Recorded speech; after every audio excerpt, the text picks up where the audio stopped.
Glória a Deus, paz do Senhor, irmãos. Amém. Aleluia, muito feliz de estar na casa do Senhor. Vou precisar dos meus irmãos para pregar hoje, que eu estou com alergia e a máscara ajuda a piorar um pouquinho. Eu vou precisar dos meus irmãos. Irmãos, nós já oramos. Eu vou pedir para vocês se aceitarem. Eu não vou pedir para vocês abrirem a Bíblia, porque eu vou ler uma versão totalmente diferente de um livro com os meus irmãos. Então, depois, na sua casa, durante essa semana, você se aprofunde mais. Você leia, né? Fora do seu devocional, você leia esse livro. E peça para que o Senhor fale com você, que o Senhor ministre a sua vida em particular. Amém? Porque é um livro inteiro, então, em outra versão ainda. Não vou pedir para os irmãos lerem junto comigo. O tema da mensagem é a resposta. E o livro que eu vou compartilhar com os meus irmãos é o livro de Jó. Amém? O livro de Jó completo. Sim, irmãos, nós vamos ler os 42 capítulos juntos. Está cedo aí. Brincadeira, irmãos. Eu vou resumir, obviamente, aquilo que o Senhor me passou. E o tema que o Senhor falou muito claro comigo foi a resposta. A resposta de Deus para Jó, a resposta de Deus para mim e para você. E durante esse tempo que eu estive estudando, que eu estive lendo, foram muitas as palavras, mas tentei resumir e vou passar aquilo que o Senhor permitir passar nesta noite. E eu sei que os meus irmãos vão se aprofundar mais e buscar o altar do Senhor. Amém? Eu vou dar início então no livro de Jó, capítulo de número 1. A partir do verso 1 diz assim: havia um homem chamado Jó, que morava na região de Uz. Olha, irmãos, presta atenção nessas coisas. Ele era um homem que morava na região de Uz. Era um homem muito honesto, um homem de palavra, totalmente dedicado a Deus, que odiava a maldade. Tinha 7 filhos e 3 filhas e era muito rico. Possuía 7.000 ovelhas, 3.000 camelos, 500 juntas de bois, 500 jumentos empregados a perder de vista. De fato, era o homem mais importante de todo o Oriente.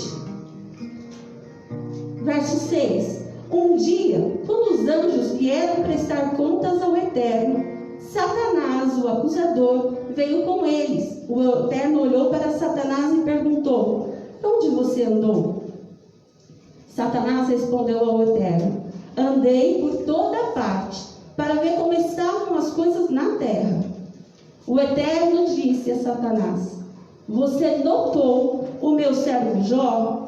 E olha agora o que Deus diz sobre Jó: não há ninguém como ele, honesto, leal à sua palavra, totalmente consagrado a Deus e que odeia a maldade. Amém? Então, o livro de Jó, todos nós conhecemos, ainda que não tenhamos lido todo o livro, algumas pessoas, todos nós conhecemos a história de Jó. Não tem na Bíblia alguém que tenha sofrido, tirando Jesus Cristo, ninguém na Bíblia sofreu mais do que Jó. Não existe um sofrimento relatado na Bíblia que se compare ao sofrimento, à caminhada e à vida de Jó. E Deus, ele fez isso na vida de Jó, e ele inspirou para escrever o livro de Jó. Não é à toa. A Bíblia, ela se completa de Gênesis e Apocalipse. A Bíblia, ela não se difere em nada. E ali a vida de Jó é contada em todo o livro de Jó, tudo o que aconteceu com ele. O sofrimento de Jó foi no seu corpo e na sua alma. O Jó perdeu tudo. Você vai lendo ali logo no primeiro capítulo. Jó perde tudo. Ele não perde só a sua base financeira, ele não perde só as suas coisas materiais, mas ele perde todos os seus filhos. Jó perdeu tudo no primeiro capítulo. E foi uma sequência de situações na vida daquele homem. Mas Jó, irmãos, se você ler do primeiro ao último capítulo, Jó não perdeu a sua identidade. E durante os processos da nossa vida, na nossa jornada, o que o diabo quer é fazer com que você perca a sua identidade.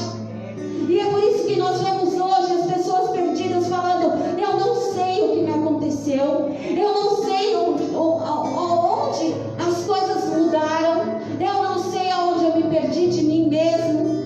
E as pessoas perderam a sua identidade. Mas Jó, do início ao fim, ele não perdeu a sua identidade. A Bíblia fala no livro de Jó, no capítulo 1, Jó, diante das pessoas, diante da sociedade, diante de todo o Oriente, Jó era honesto, um homem de palavra, totalmente dedicado a Deus, odiava a maldade e era o homem mais importante do Oriente. Essa é a identidade de Jó para os homens, para a sociedade. Quando Satanás vem diante do Senhor, Deus fala para ele: você notou o meu servo Jó? E Deus fala a identidade de Jó para Satanás. O mundo espiritual passou a conhecer a identidade de Jó, declarada pela própria boca de Deus. E aí Deus fala: um homem excepcional, não há ninguém como ele, honesto, leal à sua palavra, totalmente consagrado a Deus, que odeia a maldade. Irmãos, Jó expressava a identidade que Deus lhe deu e ele andava de acordo com como Deus lhe chamava. Tamanha era a intimidade de Jó com Deus, que Jó, ele já sabia qual era essa identidade, e Jó expressava essa identidade, e todos o reconheciam daquela forma. Mas ali estava indo tudo bem na vida de Jó, o homem mais importante do Oriente, o homem que tinha tudo, um homem que servia a Deus. Deus, a Bíblia diz bem claro, Deus disse a Satanás: você notou o meu servo Jó? Jó era um homem notável diante de Deus, diante dos homens e diante do mundo espiritual. Esse era Jó. Notável significa que merece ser notado. Aí você fala assim: mas por que Deus fez isso com Jó? Por que Deus chamou a atenção de Satanás para a vida de Jó? Jó já chamava a atenção do mundo espiritual. Porque um homem notável significa alguém que merece ser notado. Jó merecia ser notado diante dos homens e diante do reino espiritual.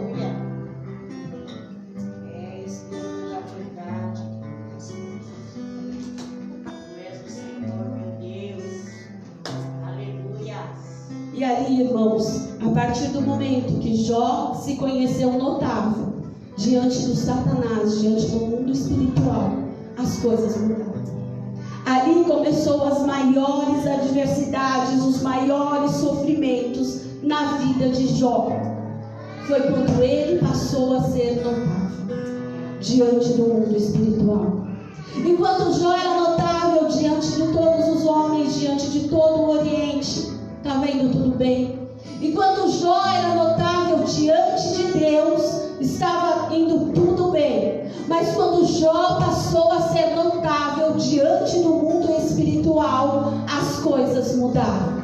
O diabo foi lá e falou para Deus: olha, ele te serve porque você dá tudo para ele. Ele te serve porque ele tem tudo. E Deus fala: não. Deus fala: não, você pode fazer, e os irmãos conhecem, pode fazer tudo, mas não toca na vida de Jó. Mas ele vai por etapas. Debaixo da permissão de Deus, ele vai por etapas. E ali começa os sofrimentos. E a Bíblia fala, no capítulo de número 2, que apesar de tudo, Jó não pecou. Jó não perdeu a sua identidade. Irmãos, o sofrimento de Jó era tanto, a dor de Jó era tanto, que ele gritava. Não só fisicamente, mas a angústia da sua alma era tanto por conta da por conta das perdas dos seus filhos, da sua família. Jó, ele foi rejeitado por todos. Jó foi humilhado por todos. A Bíblia diz que até os servos riam dele. Até os servos a quem Jó tanto guardou, a quem Jó tanto abençoou, até eles riam de Jó, até eles desprezavam Jó, até eles humilhavam Jó. E aí Deus continuou afirmando a identidade de Jó para Satanás. Na segunda vez que Satanás vai diante do Senhor para falar de Jó, Deus diz assim: o Eterno disse a Satanás: você notou o meu servo Jó? E Deus continua falando novamente: você notou? Não existe ninguém como ele, homem honesto. E Deus afirma novamente a identidade de Jó. É leal à sua palavra, totalmente consagrado a Deus, odeia a maldade, é íntegro. Você até tentou destruí-lo, mas não deu certo. E a Bíblia diz: Jó não pecou. Irmão, você acha que o sofrimento de Jó acabou ali? Deus permite então Satanás continuar e tocar na sua carne. E aí Deus fala: não toque na sua vida, mas pode tocar na sua carne. Então Jó, de repente, ele é acometido de chagas pelo seu corpo inteiro, de feridas pelo seu corpo inteiro, que a Bíblia fala que ele se coçava com caco de telha. Aí você se pergunta: mas para que tudo isso? Mas para que tudo isso? Porque a Bíblia inteira, meus irmãos, de Gênesis a Apocalipse, ela aponta para uma única pessoa. Ela aponta para o nosso Senhor Jesus Cristo. E Jó, o sofrimento dele tipificava o sofrimento de Cristo por nós na cruz. E ali, irmãos, os três amigos de Jó aparecem. A Bíblia fala no capítulo de número 3, não, ainda no capítulo de número 2, fala que quando os três amigos de Jó souberam do seu sofrimento, saíram de suas casas.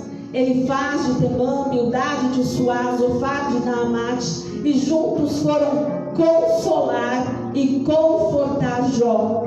Quando viram, mal puderam acreditar no que viam.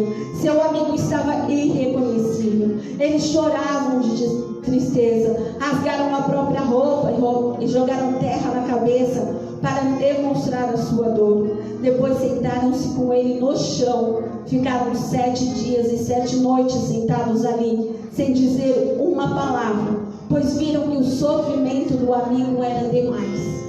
A Bíblia fala que esses três amigos foram consolar e confortar Jó, que eles choraram de tristeza, 7 dias e 7 noites sentados em silêncio, porque viram que o sofrimento de Jó era demais.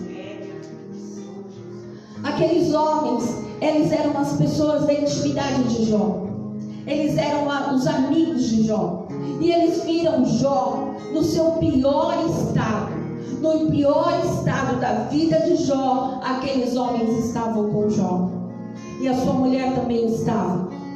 Jó abre o seu coração. E ali você segue no capítulo 3.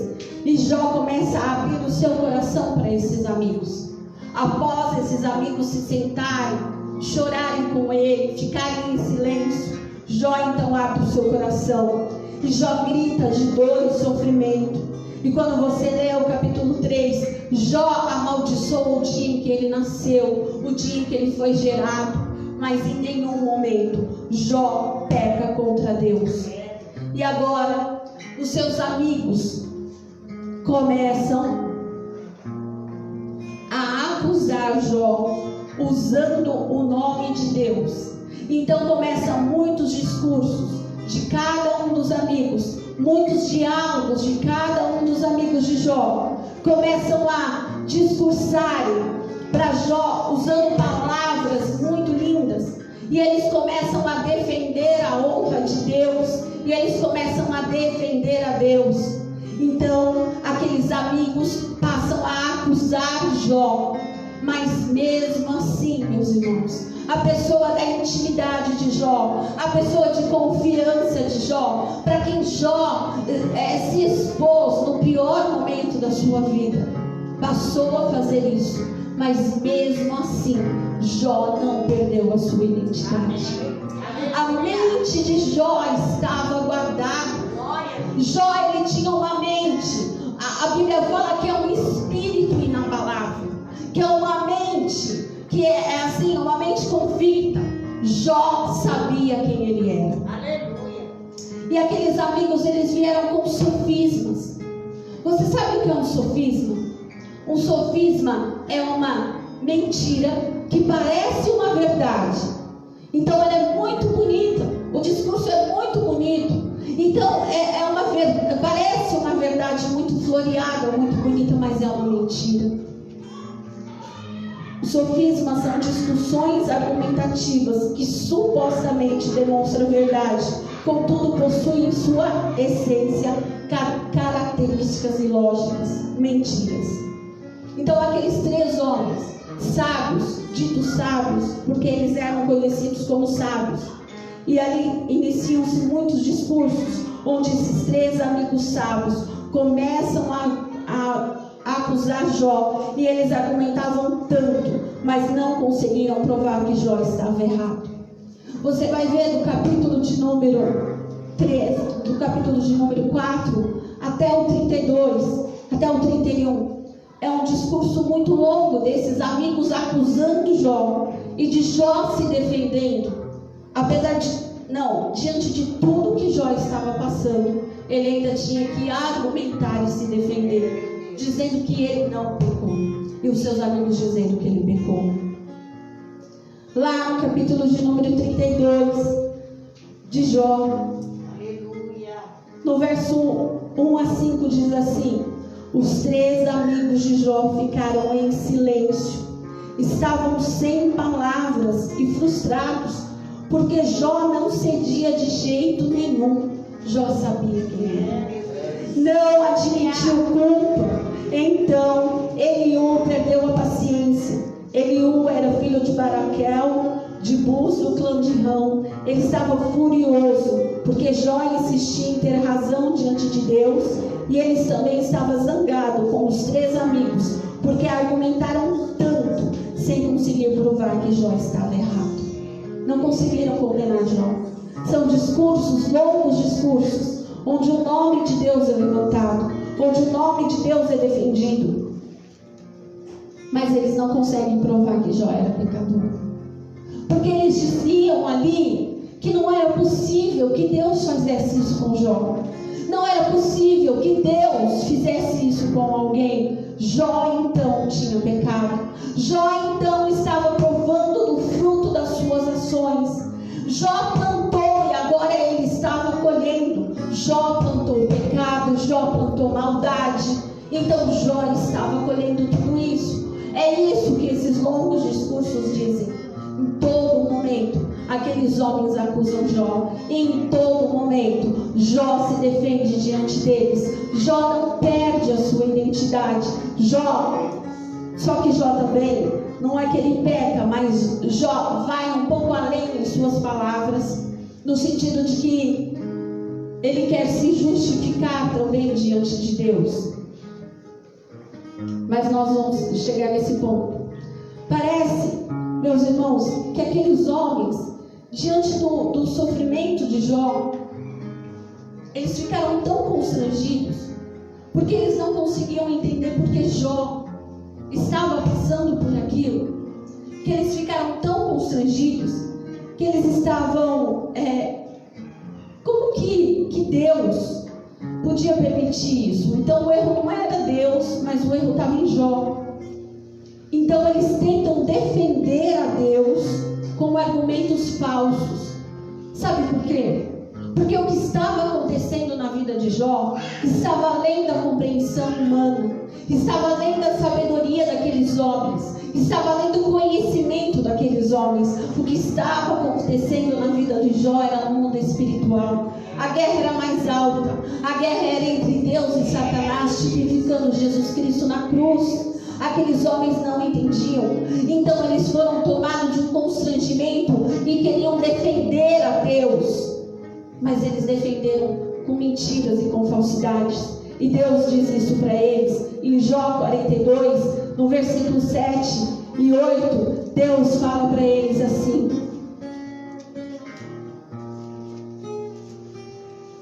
Jó, 7 e 8. Depois de acabar de falar com Jó, o Eterno se virou para Elifaz, o temita, e disse: agora é com você e seus 2 amigos. Estou farto de vocês, pois não foram honestos comigo, nem no que disseram de mim ao meu servo Jó. Portanto, eis o que vocês devem fazer.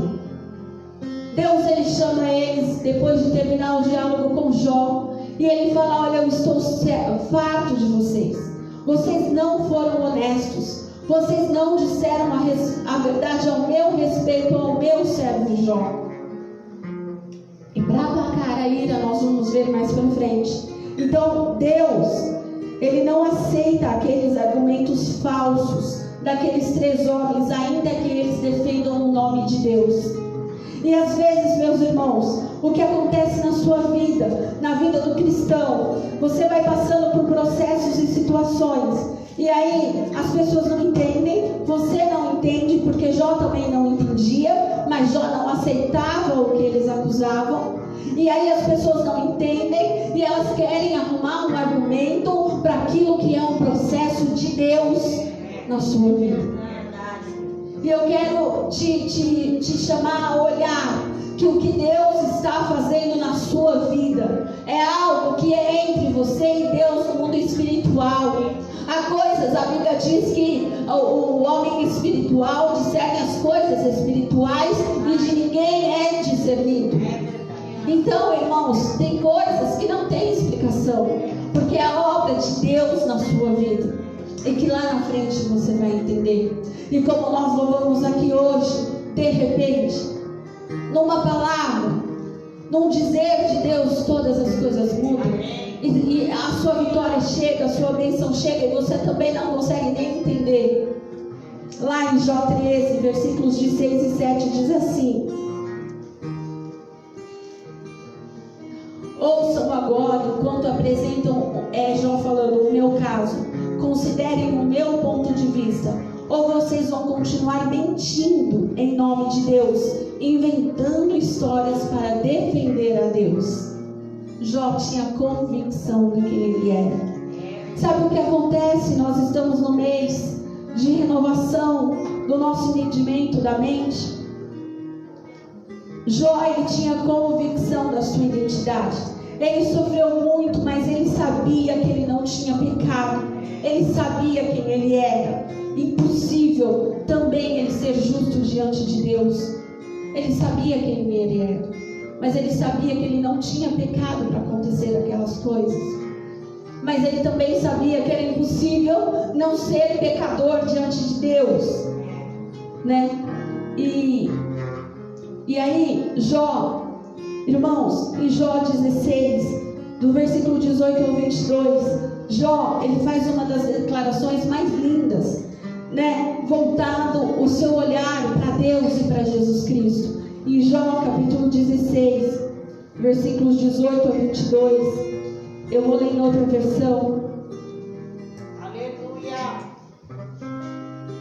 Jó, ele sabia quem ele era. E nesse mês, como eu estava falando, quando eu procuro, que é o mês de guardar a nossa mente, né? A renovação do nosso entendimento. Porque o diabo sabe que o campo de batalha é na mente. Se ele pegar a nossa mente, ele pegou todas as coisas. Jó 16, de 18 a 22.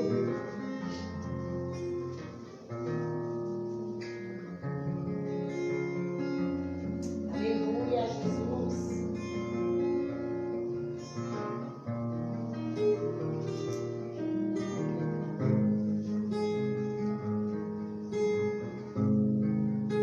Não, vou ler na versão que eu estava. Ó terra, não esconda o mal que me fizeram, não abafe o meu choro, nem o meu protesto. Saibam, olha o que Jó diz, saibam que há alguém no céu que conhece a verdade sobre mim, o advogado que pode limpar o meu nome, o meu protetor, o meu amigo. Enquanto as lágrimas dos meus olhos são derramadas diante de Deus, Ele me defende, um pobre mortal como se defende um grande amigo. Quem é esse advogado fiel que Jó fala? Ele é Jesus Cristo.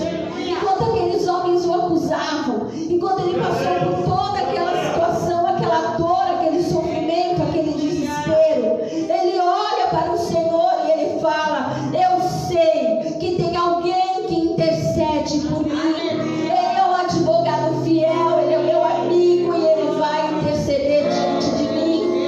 Por quê, irmãos?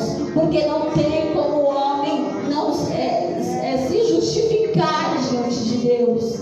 Não tem. Só por meio de Jesus Cristo o homem pode ser justificado. Só por meio desse advogado fiel que intercede de noite pela sua vida e pela minha vida, pela igreja.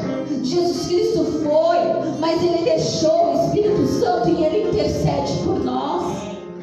Ai, Jó, ele olhou e ele falou: olha, eu não vou calar a minha voz, eu vou continuar chorando, eu vou continuar orando, eu vou continuar me justificando, eu vou continuar buscando naquele que pode mudar a minha sorte. E lá no céu tem alguém que intercede por mim. Ainda que os seus amigos o abandonaram, ainda que a sua família tenha morrido, ainda que os seus servos zombassem dele, ainda que o homem mais importante do Oriente agora virasse um escárnio diante de todos, ele tinha um advogado fiel. Jó sabia quem ele era. E porque no meio do caminho a gente perde a identidade de quem somos em Cristo. Sabe, irmãos, Jó não leu as cartas de Paulo. Jó não leu de Gênesis a Apocalipse. Jó não participou de nenhum culto como nós. Jó não ouviu os louvores que nós ouvimos. O Espírito não tinha sido derramado. Jó não tinha dons. A igreja não tinha sido constituída. Mas Jó, lá no capítulo 1, ele tinha intimidade com Deus. Isso ninguém pode tirar. Nem a dor, nem o sofrimento, nem as perdas, nem as provas. A sua intimidade com Deus, ela mostra quem é você do Senhor. Não é para os homens, porque eles vão se levantar, porque eles não entendem. A sua história é com Deus. E você não pode reprimir a sua voz diante do Senhor. Jó disse: eu vou continuar. Eu vou continuar falando, eu vou continuar declarando.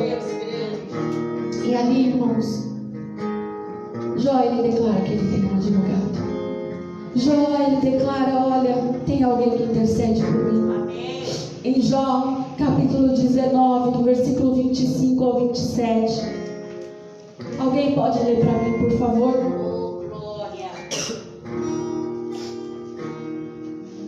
Pode se levantar e ler, por favor. Porque eu sei que o meu Redentor vive e que por fim se levantará sobre a terra. E depois de consumida a minha pele, contudo ainda em minha carne verei a Deus. Vê-lo-ei por mim mesmo, e os meus olhos, e não os outros, os contemplarão. E por isso os meus rins se consomem no meu interior. Aleluia. Jó, ele se levanta no maior sofrimento da sua vida e ele declara: eu sei que o meu Redentor vive e por mim se levantará. Oh, irmão, Jó não estava numa congregação. Jó estava sozinho, abandonado. E Jó reconheceu a Jesus Cristo, o Rei dos Reis, o Senhor dos Senhores. E ele falou: o meu Redentor vive, ele vai se levantar e o meu estado será mudado. Oh, meu Deus, o Senhor, ele vai mudar o estado, o Senhor vai mudar a sua história. Ai, irmãos, Jesus, ele é o nosso Senhor, ele é o nosso Salvador. E sabe, meus irmãos, ali em Jó, no capítulo de número 32, Jó 32, aparece o quarto amigo. Alguém conhece o quarto homem na fornalha? Ali no livro de Jó. Deus grandioso, aleluia. Ali, no capítulo de Jó. Só o Senhor é Deus. Se levanta o quarto amigo. Quando Deus repreende os 3 amigos, Deus repreende só 3. Ele não repreende esse quarto. Aparece um quarto amigo. E esse realmente era um amigo de Jó. Ele não passou a mão na cabeça de Jó, mas ele teve realmente empatia no sofrimento de Jó. Ele usa palavras acolhedoras, mas ele confronta Jó em seu discurso. Ele diz que o discurso de Jó também não poderia ser feito daquela forma, e ele não poderia ser tão como é que é? Ele estava furioso porque Jó insistia em ter razão diante de Deus. Não porque Jó tivesse pecado, mas porque ele insistia em ter razão diante de Deus. Porque a partir de um momento, Jó, ele despreza esses 3 amigos. E ele fala: olha, eu não vou mais falar com vocês, agora eu vou falar direto com Deus. E ele passa a falar direto com Deus. E são vários capítulos de Jó falando com Deus. E Deus não fala com ele. Então, nesse momento, Eliú se levanta. E ele realmente confronta Jó. E ele demonstra empatia, coerência e verdade. Porque o amigo, aquele que te ama, ele te corrige. Quem te ama, ele te corrige para te proteger. O seu pai, a sua mãe te corrigem para te proteger. Você que é pai, que é mãe, corrige para proteger. Então, aquele amigo, ele fala verdades. Mas as verdades que ele fala são declaradas com empatia, com amor. Porque quando Jesus fala conosco, quando Jesus nos corrige, quando Jesus ele quer consertar a rota da nossa vida, é porque ele nos ama. E ele não vai aceitar os pecados, os erros e as meninices da nossa vida. Nós precisamos crescer e amadurecer. Então esse quarto homem se levanta, esse quarto amigo se levanta, e ele começa a falar com Jó. E você vai ver que ali ele começa a falar, parece que são as mesmas coisas que os 3 amigos. Porque os 3 amigos, eles falam sofismas, que parece verdade, mas esse amigo fala verdades que trazem cura e direção para a vida de Jó. Então, meus irmãos, no capítulo de número 38 de Jó, a resposta de Deus, Deus se levanta e ele fala diretamente com Jó. Passou o discurso do que Satanás fez, vieram os amigos, Deus permaneceu em silêncio, veio Jó se justificar, veio agora Eliú, o quarto amigo, Deus permanece em silêncio. Mas no capítulo de número 38, a palavra do Senhor diz que numa tempestade, numa forte e violenta tempestade, Deus se levanta e passa a falar com Jó diretamente. E aí, irmãos, a resposta de Deus a todas as indagações de Jó, a todas as perguntas de Jó, Deus diz assim: Jó, por que você complicou tanto a questão? Jó, por que você ficou falando tanto? Jó, por que você ficou discutindo tanto? Jó, por que você complicou tanto a questão? Existe um povo que saiu do Egito e que complicou tanto a questão de chegar na terra prometida. E porque nós complicamos tanto as questões nas nossas vidas, se Jesus Cristo deu um único mandamento: amarás a Deus acima de todas as coisas e ao teu próximo como a ti mesmo. Que o amor vence todas as coisas, que o amor cobre a multidão de pecados, que o amor é o vínculo da perfeição. Mas na caminhada nós complicamos muitas coisas. E Deus fala: Jó, a primeira coisa que Deus fala: Jó, você complicou demais a questão, porque você fala sem saber do que está falando. E Jó fala, irmãos, Eu acho que foi Tiago que falou que Jó era paciente. Mas Jó fala. Você lê o livro de Jó, você fala, não, Jó não é paciente não. Mas ele teve paciência pelo sofrimento, por aguentar aqueles 3, né? Mas ele fala, ele discursa, ele bate de frente, ele vai diretamente para Deus. Então, por que você fala, Jó, do que você não sabe? E quantas vezes na nossa dor, na nossa luta, no nosso sofrimento, nós falamos de questões que nós não sabemos e nós achamos que Deus nos abandonou no meio do processo. Mas e Deus olha assim para Jó e fala: recomponha-se, Jó. Deus fala assim para você hoje. Sabe os carros que estão quebrados? Porque Jó estava quebrado, igual carro espalhado no chão. Deus fala assim: recomponha-se, Jó. E Deus fala para mim e para você hoje: recomponha-se. Ponha-se de pé, recomponha-se. Ponha-se de pé, erga a sua cabeça, porque agora eu tenho perguntas para você e eu quero que você me responda de forma direta. Por quê? Deus fala: olha, Jó, se recomponha, se ponha de pé e erga a sua cabeça. Agora vem para o diálogo comigo. Jó, vem para a intimidade comigo. Eu vou perguntar e você vai responder. Eu vou falar e você vai falar, Jó. É um diálogo. Então o Senhor, Ele está te falando assim: você quer uma resposta para o seu sofrimento? Você quer uma resposta de Deus para o fim das suas dores? Você quer uma resposta e uma direção de Deus? Recomponha-se, ponha-se de pé, erga a sua cabeça e vai para o diálogo com Deus. Vai quebrado mesmo, não conseguiu se recompor, vai assim mesmo, mas vai para a oração. Vai conversar com o Senhor, vai falar com o Senhor, vai abrir o seu coração para o Senhor. Sabe aquela mulher que se lança aos pés de Jesus, Maria? Larga tudo que ela estava fazendo e se joga aos pés de Jesus. Maria não sabia que estava por vir a morte, estava rondando a sua casa. O seu irmão morreria. Maria não sabia, mas eu creio que ela tinha uma sede de Deus e aquilo a sustentou nas suas provas. Aquelas palavras a sustentaram até o milagre acontecer na sua casa.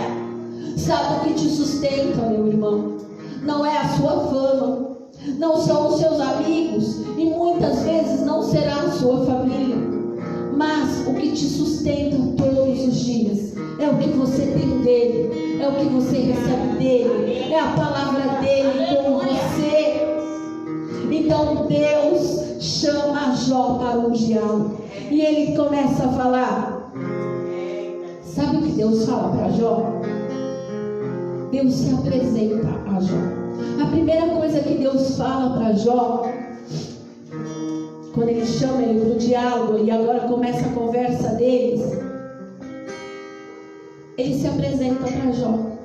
Ele fala assim: onde você estava quando eu criei a terra? Diga-me, já que você sabe tanto, Jó. Quem decidiu o seu tamanho? Por certo você sabe essa. Quem planejou as medidas como a sua fundação foi moldada? Quem pôs a pedra principal enquanto as estrelas da manhã cantavam e todos os seus anjos entoavam louvor? Sabe o que isso significa? A primeira coisa que Deus faz para Jó é se apresentar para ele. Quem ele é? O Deus Criador dos céus e da terra, o Deus Senhor de todas as coisas. Deus então passa a se apresentar a Jó e Deus começa a questionar Jó. E ele diz assim, no capítulo de número 41, no verso 16, no final do 41, no final do 16: eu estou no comando de tudo e eu conduzo o universo. Jó, você fala do que você não sabe e não entende, mas eu sou o Deus Todo-Poderoso, Criador dos céus e da terra. Eu sustento a terra com a destra da minha mão. Eu coloquei a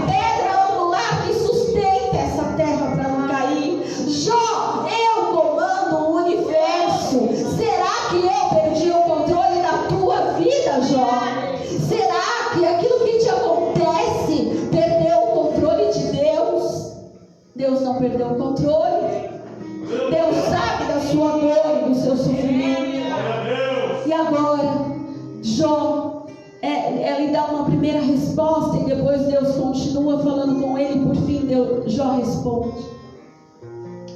Jó 42, do 1 a 6. Alguém pode ler, por favor? Oh, eterno, aleluia, aleluia. Grande e fiel és tu, Jesus. Oh, glória.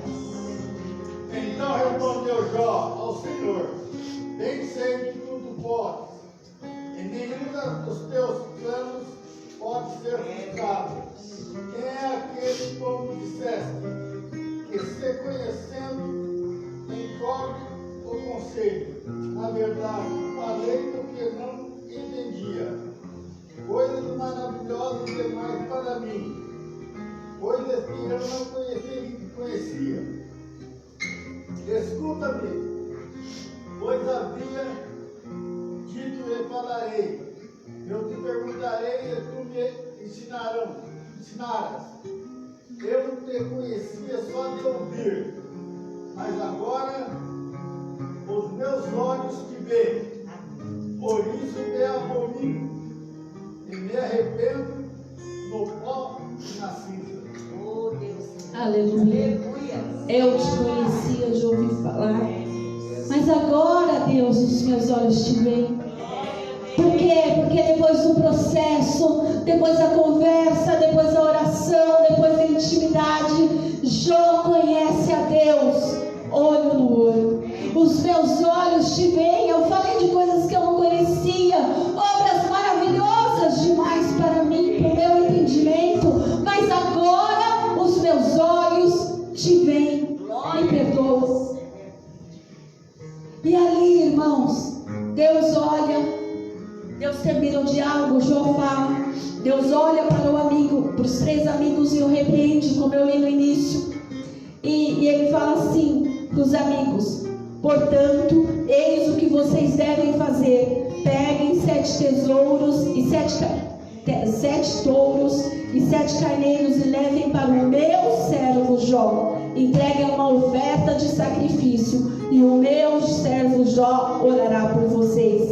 E assim vou aceitar a oração de vocês. Ele clamará a mim para não tratar vocês como merecem, depois de terem falado tanta mentira ao meu respeito, e também por não terem sido honestos comigo, com o meu servo Jó. Então Deus, ele termina o diálogo com Jó, repreende os 3 amigos e fala: olha, agora vocês vão entregar uma oferta, vocês vão separar uma oferta e vocês vão levar para Jó. É ele quem vai orar por vocês, para que eu não faça com vocês aquilo que vocês merecem. Então Jó ora, e a Bíblia diz que enquanto Jó orava pelos seus amigos, Deus restaurou a sua sorte. Deus não restaurou a sorte quando Jó gritou de dor. Deus não restaurou a sorte quando Jó se coçava com cabos de telha. Deus não restaurou a sorte quando os amigos o pisaram, o rejeitaram, o humilharam. Deus não restaurou a sorte de Jó no diálogo que ele teve diretamente com Jó, mas Deus restaurou a sorte de Jó quando ele intercedeu, quando ele orou, quando ele abençoou a oferta daqueles amigos e os perdoou. E ali Deus então restaura a sorte de Jó. Tudo mudou numa oração, tudo mudou depois de um longo processo. Deus transformou a história de Jó. A Bíblia fala que ele passa a ter ao dobro de tudo que ele perdeu. A Bíblia fala que as pessoas agora de sua família voltaram e vieram honrar a Jó. A Bíblia fala que os homens importantes e sábios voltaram novamente para a vida de Jó. E a Bíblia fala, Jó perdeu 7 filhos e 3 filhas. E agora Deus restaura tudo em dobro. Mas a Bíblia fala que Deus dá a Jó 7 filhos e 3 filhas. Por que Deus não deu então 14 filhos e 6 filhas? Porque Jó já tinha 7 filhos e 3 filhas, que não estavam com ele ali, mas estavam na eternidade e, portanto, continuavam sendo filhos de Jó. É por isso que então nós vemos que Deus dá 7 filhos e 3 filhas, e tudo se completa, e tudo se torna o dobro na vida de Jó. Jó passou a ser pai de 14 homens e de 6 mulheres. Amém? É por isso porque filho, ele não é substituível. Deus não substitui um filho pelo outro.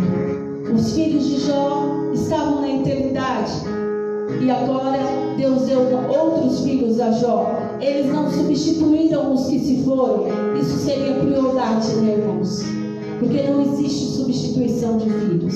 O que existe é o consolo de Deus na vida de Jó e sustentá-lo nesse processo. E a palavra do Senhor diz que Jó viveu mais, daquilo que ele passou, ele viveu mais 140 anos. E chegou a ver a 4 gerações dos seus descendentes. Então ele morreu com bastante idade, depois de uma vida bem vivida. Oh, irmãos, é só uma parte da sua vida, não é o fim da história da sua vida. É só um capítulo da sua vida. Por mais difícil, doído e sofrido que seja, é só um processo da etapa da sua história com Deus. Não pare nesse processo. Não pare no meio do caminho. Olhe para quem você é e quem Deus te chama a ser. Você, e às vezes nesse processo, perde o que eu tenho falado, a identidade. E aí o inimigo pega a mente e destrói a pessoa. Porque ele quer entrar no campo de batalha que é a mente, porque ele sabe que daí conduz a mente, o coração, e é da coração que procede as fontes da vida. E se ele entrar na mente, pegar o coração, e aí ele traz a fonte da morte. Então Deus restaura a vida de Jó. Jó tipifica e aponta o sofrimento de Cristo. Jó não pecou, Cristo não pecou. Jó foi humilhado, Cristo foi humilhado. Jó foi rejeitado, Cristo foi rejeitado. Jó foi ferido na sua carne, Cristo foi ferido na sua carne. Jó sofreu a maior perda e dor emocional que ele podia viver e suportar. Cristo, a Bíblia fala que no Getsemane ele chorava lágrimas de sangue. Tamanho foi o seu sofrimento emocional, a ponto dele falar: Deus, se possível, afasta de mim esse cálice, mas contudo não seja feito a minha vontade, sim a sua vontade. Era o emocional de Cristo sendo testado no Getsemane. Jó tipificou a Cristo, e a obra de Cristo na cruz é o que nos dá acesso a Deus, a intimidade com Deus, que é o que Deus chamou a Jó a ter, a restauração completa do homem, no seu corpo, alma e espírito, só está na cruz de Cristo. Jó, ele teve um vislumbre de quem era Cristo. Nós ouvimos falar de Cristo, nós conhecemos a pregação do Evangelho, o Espírito Santo de Deus foi derramado sobre nós. 1 Coríntios capítulo 15. 1 Coríntios capítulo 15. Jó então ele declara: eu sei que o meu Redentor vive. E vem o apóstolo Paulo e diz isso. 1 Coríntios 15, do 54 ao 55.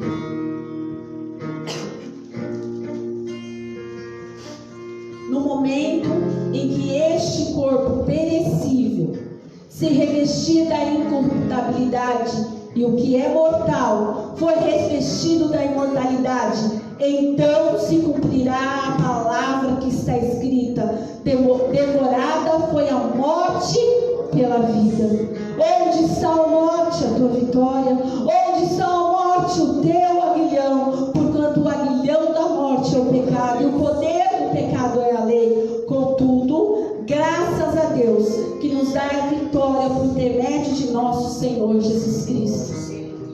Paulo, ele fala a mesma coisa que Jó: tragada foi a morte pela vida, o meu Redentor vive. Esse corpo que é corruptível será tomado pela imortalidade, pela obra de Cristo na cruz. Graça sobre nós. Aleluia. E então, Paulo, ele declara isso e fala de Cristo, da sua obra completa na vida do ser humano.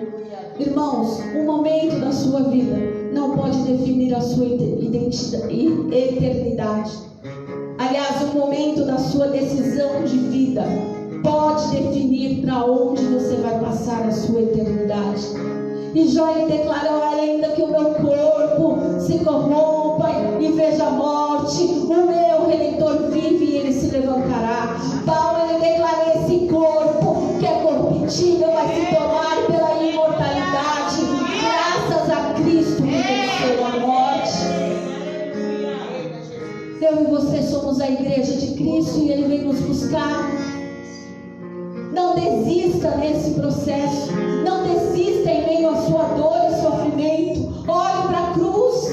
Olhe para Cristo. Olhe para o Senhor. Ele vai mudar a tua sorte. Mas e se Ele não mudar? Continue olhando para Ele. Porque a eternidade não tem fim. A eternidade não tem fim. Então escolha estar com Cristo. Escolha a obra de Cristo na cruz. Alguém pode ler? O irmão Edson pode ler 2 Coríntios 4, 17 e 18. É bonito cantar, irmãos, mas é difícil viver. É bonito louvar, a emoção toma conta dos nossos corações, mas é difícil viver esse versículo. E Jó, ele viveu isso. E Cristo venceu por nós. Eu quero dizer para você, Cristo venceu na cruz por você. Pode ler, irmãos?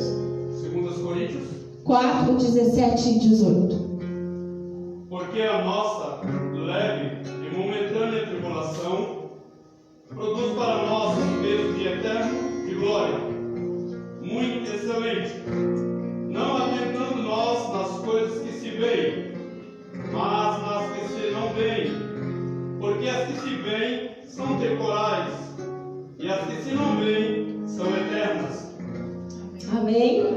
A sua leve e momentânea tribulação produzirá o peso da glória de Deus. Se não sou eu que estou falando, é Deus que está falando. É leve e é momentâneo, e você vai passar debaixo da minha graça. É leve, é momentâneo, a minha graça te basta, a minha graça vai te sustentar, a minha graça vai te alimentar. Mas vem para a intimidade. Vem falar comigo, vem para a comunhão, vem para a oração, vem, porque vai produzir o peso da glória de Deus. Ao passo que isso é temporal e as coisas que não se veem. Aqueles homens não entendiam o que já passavam, porque eles não conseguiam ver o mundo espiritual. E aí Paulo diz: as coisas que não se veem são eternas.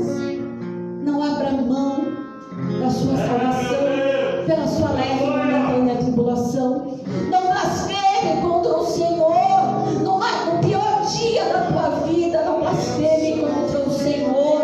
As coisas que você não vê, que você não sabe, que você não entende, são eternas.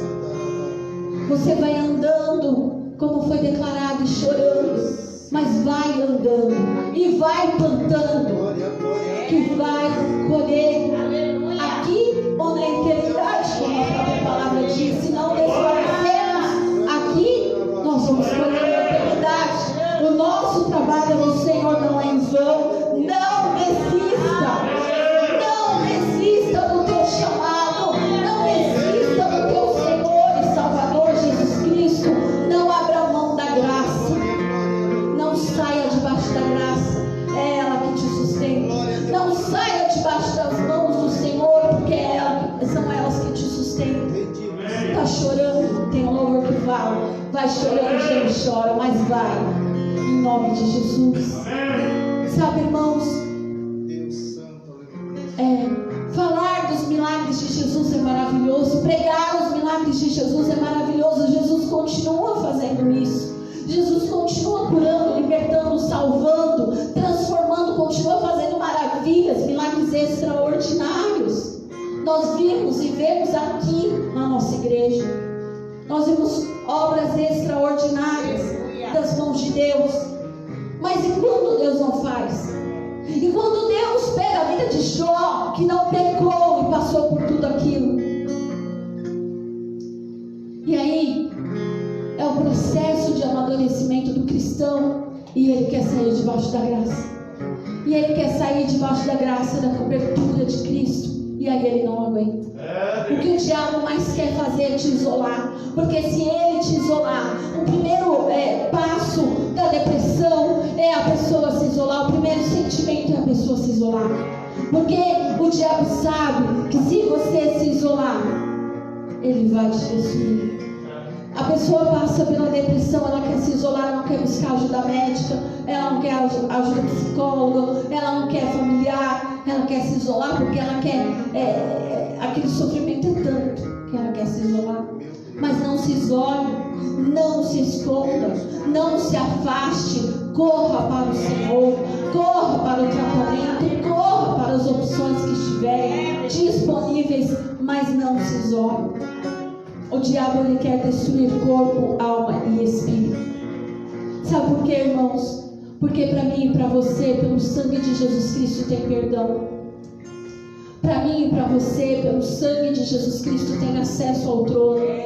Para mim e para você, quando nos arrependemos, o Senhor nos perdoa. Ele restaura e Ele faz de novo. Ele não abre mão de você. Mas para o diabo não tem mais jeito. Ele pecou na eternidade e ele foi condenado na eternidade. Então ele quer arrastar o maior número de pessoas possíveis para a eternidade do sofrimento com ele. O seu sofrimento é leve e momentâneo. Aí você fala, você não tem ideia do que eu estou passando. Não, irmãos, eu não tenho, mas quem diz é a Bíblia.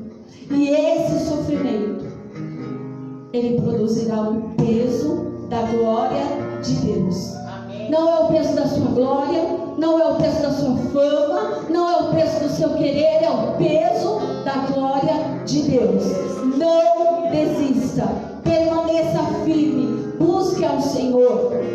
E o Senhor, Ele falou para mim, você não pode, apesar da palavra ser longa, deixar de falar que tudo isso se resume ao meu amor. A Bíblia diz em Romanos capítulo 8 que nada pode nos separar do amor de Deus que está em Cristo Jesus. Irmãos, nada pode te separar do amor de Deus que está em Cristo Jesus. Foi consumado. Jesus já morreu e já ressuscitou. Esse amor é incondicional. Não existe morte, não existe dor, não existe fome, espada, nudez. E você pode ler Romanos capítulo 8. Nada do que nós façamos, nada do que nós fizermos vai nos separar do amor de Deus que está em Cristo Jesus. Então volte para Jesus hoje. Se volte para Jesus hoje. Se volte para a graça do Senhor. Se você está afastado, feche seus olhos, abaixe sua cabeça. E eu quero falar, se você está afastado dos caminhos do Senhor, se volte para Jesus hoje. E se você ainda não se voltou para Jesus, se você ainda não aceitou Ele como Senhor e Salvador da sua vida, Ele é o único caminho, a única verdade, a única saída, a única salvação para a tua vida. Se volte para o Senhor. E se tem alguém aqui nessa noite que se afastou dos caminhos do Senhor, porque no meio do caminho não aguentou a dor e o sofrimento, erga a sua mão, nós vamos orar pela sua vida. Se tem alguém aqui que não tem Jesus Cristo como único Senhor e Salvador e hoje deseja dar esse passo, erga a sua mão, nós vamos orar por você em nome de Jesus. Amém? Todos já estão no Senhor, glória a Deus.